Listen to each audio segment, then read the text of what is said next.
won Wisconsin, and we won Michigan, and we won Pennsylvania, right?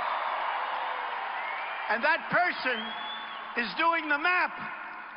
And that person was saying for months that there's no way that Donald Trump can break the blue wall, right? We didn't break it. We shattered that sucker. We shattered it. We shattered it. Man.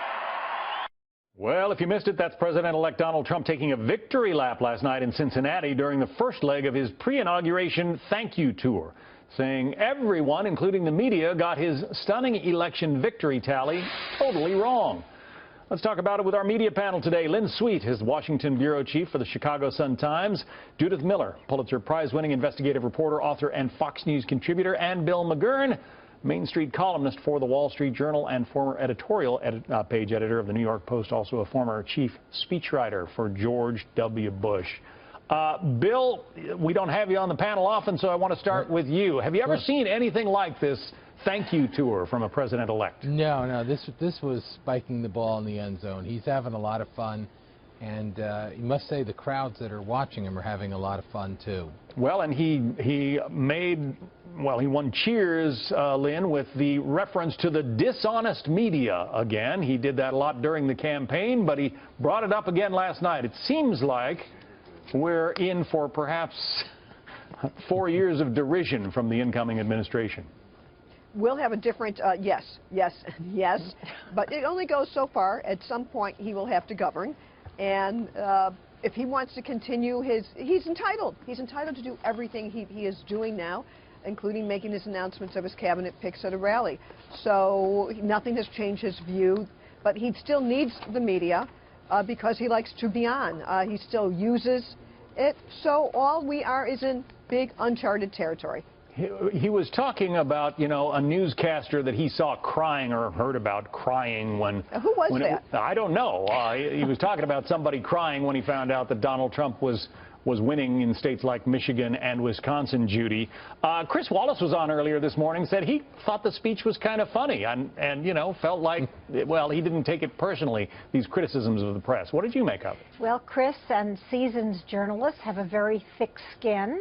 We have to have, and we're going to need it with Mr. Trump, who seems determined to make us part of the elite enemy. I think this was the theme of the campaign that has carried over into what we see now. I mean, Mr. Trump gives the words bully pulpit new meaning. And I think that we're just going to have to toughen up, pull up our socks, as they say, and keep reporting what he does as opposed to what he says. Does he have a point, though, Bill, in the arguments he makes about the way he was treated as a candidate? Yeah, look, I would say the press, we're the most thin-skinned people in the country. We take shots all the time and then whine when someone takes a shot at us. Look, we had the front page of the New York Times carry an article saying that in the era of Donald Trump, maybe we should abandon objectivity in the news pages. You know, he wasn't talking about nothing when he was complaining yesterday. Now, I agree at some point, the arrangements between the press and a president, no presidents really like the press, even when they get good coverage. It's mostly based on an accommodation. Each finds the other useful. Yeah, in the George W. Bush administration, in which you played a role, Bill, that president didn't get a lot of good press a lot of the time, but he also didn't turn his attention on the press the same way that Donald Trump seems to be doing. Look, though, in fairness, and George Bush was reviled unfairly for a lot of his things, but in this campaign, how many people referred to Donald Trump as Hitler, as anti-Semitic, all this stuff? I mean, there was a lot of over-the-top stuff. And I think the press needs to sit back a little bit and especially look at, like, his Twitter stuff. I mean, Donald Trump's baiting them, and most of them rise to the bait. Well, I hate to defend George Bush with you, Bill, but George Bush never said the kinds of things that Donald Trump has said about minority groups, about women, about the handicapped. He never did that. He was a much more polite candidate. Yeah, I didn't say that he did. I was just saying that the amount of vitriol directed at Donald Trump and the allusions to Hitler and so forth were just out of this world. And now he's having fun making fun of these people.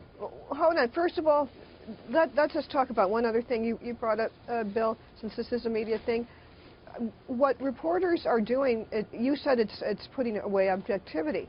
What reporters are more mindful of is that you're dealing with somebody who lies and fabricates information, and they are doing in real time in stories and on broadcast just trying to put out the facts. So that is where the journalistic mission has changed in this campaign, and also trying to mesh the fact-checking operation that has been evolving even faster in this time, and just put it in the news stories and not do it separately. That's not any loss of objectivity. That is putting the facts together. Even yesterday in his speech at Carrier, Trump himself said that when he said he was going to save Carrier the first time, he meant that metaphorically. He didn't really think anyone took him literally until someone reminded him that somebody actually thought he did. Speaking and then of fact, okay, he went and did the Carrier Yeah, deal. look, I think a president needs a tough press. I think he said. And needs a tough press, and I think at the Wall Street Journal we're going to be very tough on him when we disagree with him. However, that front page story in the Times talked about abandoning the norms of objectivity, and it seems to me you can't call for that in such a public way and then later insist on the norms of journalism, when I think the press abandoned a lot of them in this campaign as well. Well, speaking of fact-checking, the folks in our control room have alerted me that it was Martha Raddatz who Donald Trump was referring to, talking about somebody who supposedly cried when they found out that he was going to win. Martha Raddatz obviously was one of the moderators of the debate, so that's kind of interesting.